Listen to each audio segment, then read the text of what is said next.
Hi everybody. Just watched Arsenal lose to Brentford in what was a really good game for Brentford actually. They haven't been in the Premier League for 74 years and trust Arsenal to give almost every opponent a great day out, like there's a running joke amongst all of us, if the goalkeeper is leaking goals, play Arsenal next, he gets a clean sheet because he has a stormer. Or your striker is in a goal drought, play Arsenal, they'll give him a goal. Same thing happens with Brentford. They haven't played Premier League football in over 75, 74 years. And on their first night, they had a near perfect performance. You would think they were the top six Super League team or Super League aspirations team in Arsenal with the newly promoted team, the way they play today. But all the banter aside, though, like I think Arsenal actually were okay. They were not terrible. I know there's a lot of feelings for a lot of people, and I had a lot of feelings as well immediately after the game and during the game. I was tweeting quite a bit. And some of the things that I was observing was that Arsenal were really comfortable on the ball, but they were not doing too much with it. It was too ponderous and not incisive enough. At halftime, I tweeted, I think they had 63% of the ball, and Brentford had 37% of the ball, but they both had one shot on target. But I also remember that Brentford had actually, it kind of felt like the Spurs game, first half performance by Arsenal, where they had most of the ball, but they were not really threatening. I don't remember Raya making any save in that first half. I think there was a speculative shot from like 25 yards or something, where he held on to the ball. But other than that, he was not busy. He had to save a few crosses, maybe there, here and there from Tierney, and then a great save when Brentford were already 2-0 up in 83rd or 84th minute from Pepe when Tierney plays him in from the left and Pepe takes a first time shot. That's the only real difficult save I can remember from the whole game. So I think there's going to be a lot of Arteta talk, and I think it's right to have it. Arsenal, since he's been there, he seems to be a very handbrakes on kind of coach, and as much as I think the players should take responsibility, I think some responsibility should go on the manager too.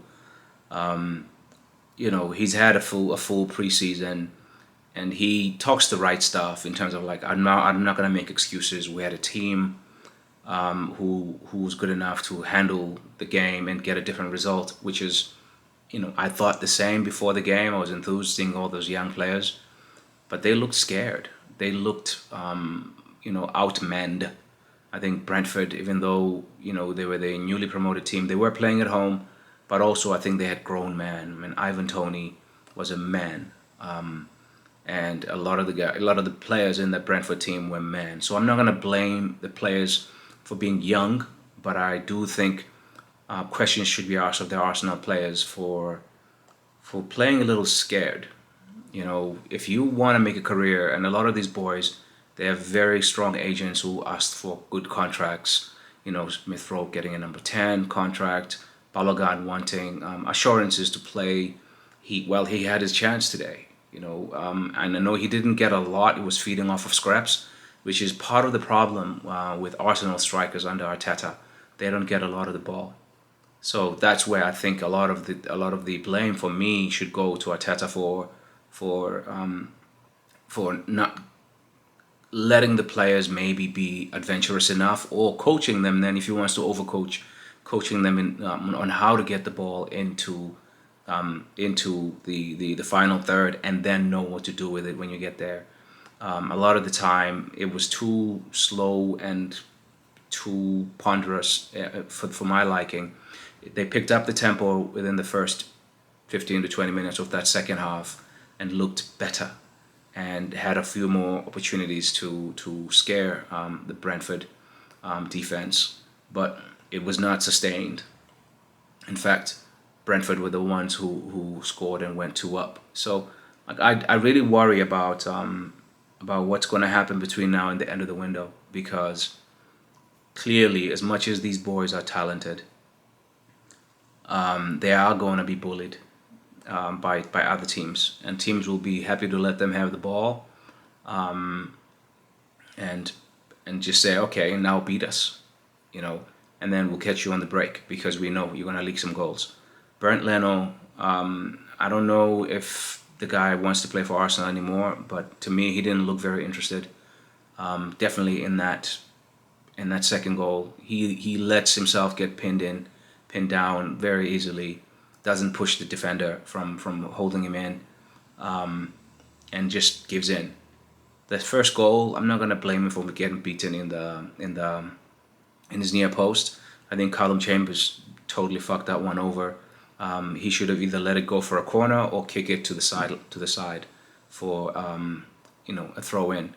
He plays it back in and then basically leads to a pre-assist for Brentford. But yeah, Chambers had a shocker. Pablo Mari was again. I don't know what's gonna happen there.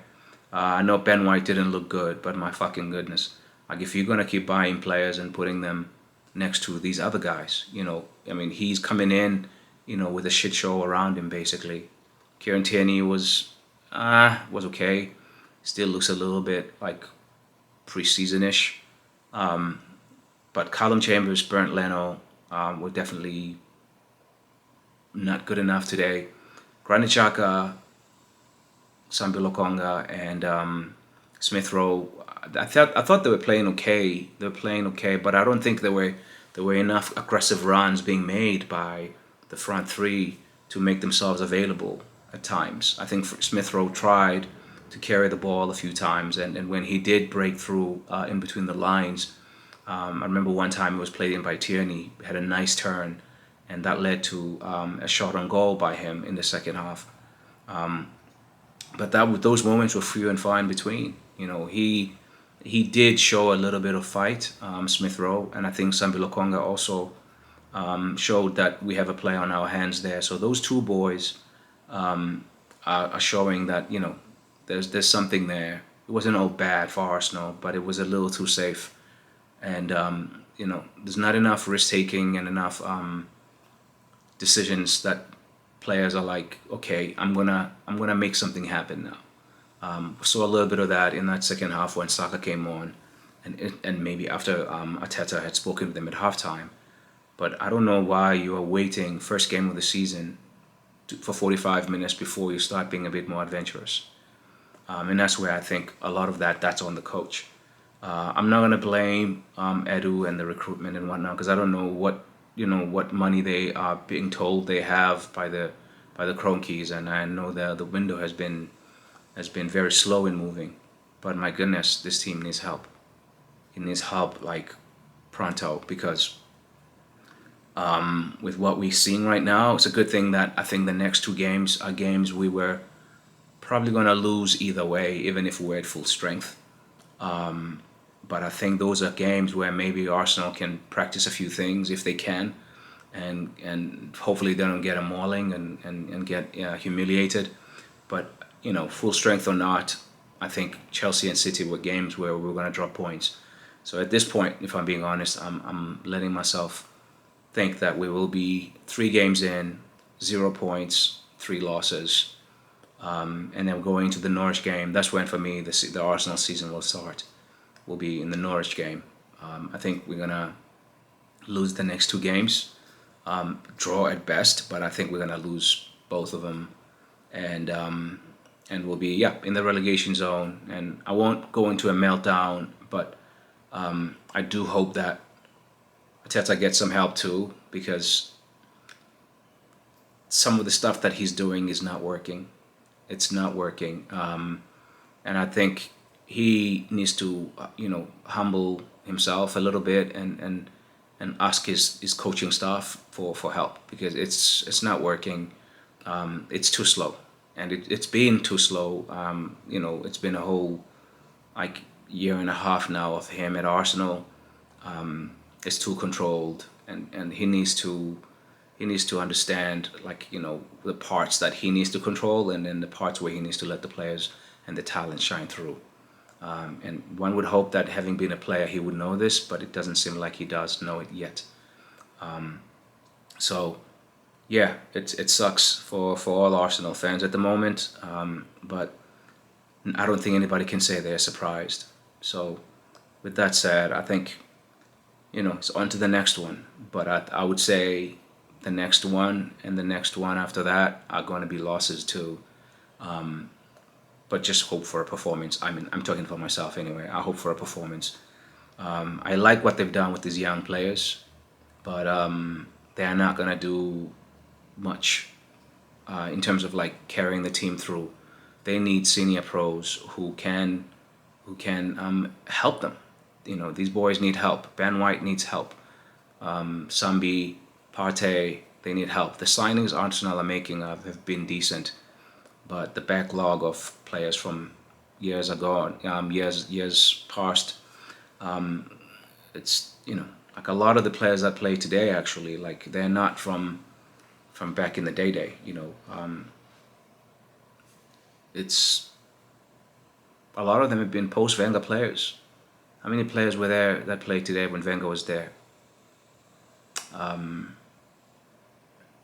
Chambers, Granit Xhaka, and the rest of them, yeah, they were either youngsters or not there when Wenger was there. So the recruitment continues to be confusing, but I do think something is going to need to be done between now and the end of the window, and maybe they should push and listen to Sheffield United and push beyond for Aaron Ramsdale, because Leno, without competition, Leno is going to be a problem if it's going to continue to be this way.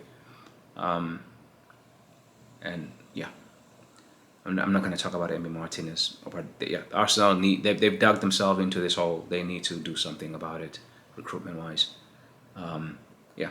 Anyway, talk to you guys after the Carling Cup game or Carabao Cup game, and then on to the next one. Chelsea. Lukaku's probably going to be licking his lips, looking at this Arsenal defending at the moment.